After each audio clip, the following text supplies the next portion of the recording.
Bonjour, ici Narissa du Sommet de l'Abondance et bienvenue dans ce merveilleux paysage de nature abondante. Nous sommes partis pour 10 jours avec Wayne Dyer qui va nous préparer, qui va vous préparer à vivre ce sommet de l'abondance avec encore plus de profondeur et de joie.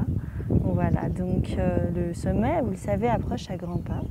Et j'ai choisi de vous proposer des lectures du merveilleux livre de Wayne Dyer, Le pouvoir de l'intention.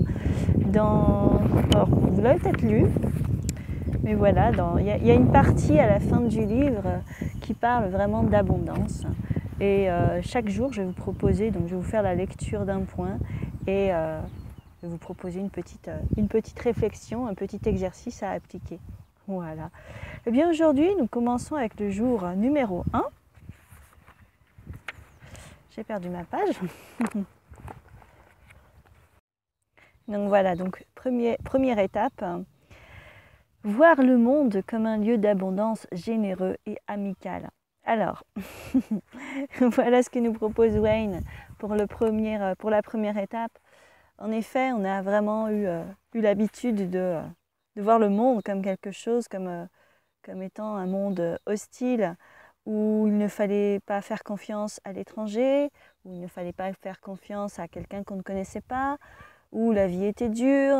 Voilà, c'est ce qu'on a vraiment appris depuis tout petit. Et bien là, il nous propose vraiment, pour entrer dans l'abondance, et bien de lâcher toutes ces croyances, toutes ces certitudes qui génèrent autant de peur et qui génèrent autant de méfiance vis-à-vis de la vie.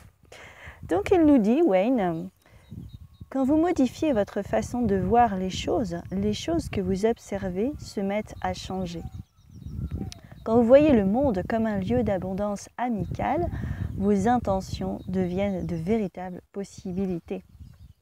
En fait, elles se réaliseront à coup sûr car vous appréhenderez alors le monde à partir de fréquences supérieures.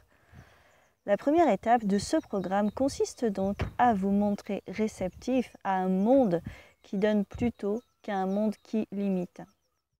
Donc voilà la magnifique proposition de Wayne pour cette première étape, ce premier jour.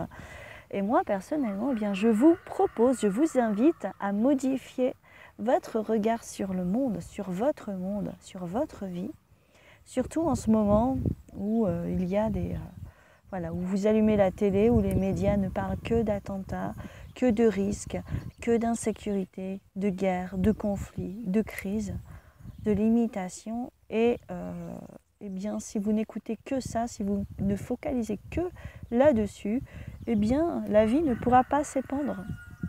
Et comme vous le savez, c'est vous qui créez votre propre réalité en focalisant sur ce que vous regardez. Donc, essayez de focaliser vraiment sur les choses qui sont abondantes, qui sont déjà là et qui sont merveilleuses. Et peut-être des choses très simples auxquelles on ne prête plus attention parce que justement elles sont devenues très simples et qu'on les prend déjà pour argent comptant. Donc voilà, remerciez d'être là et remerciez déjà les choses que vous avez déjà. Et moi je vous dis à demain pour une deuxième étape avec Wayne Dyer sur l'abondance. À bientôt.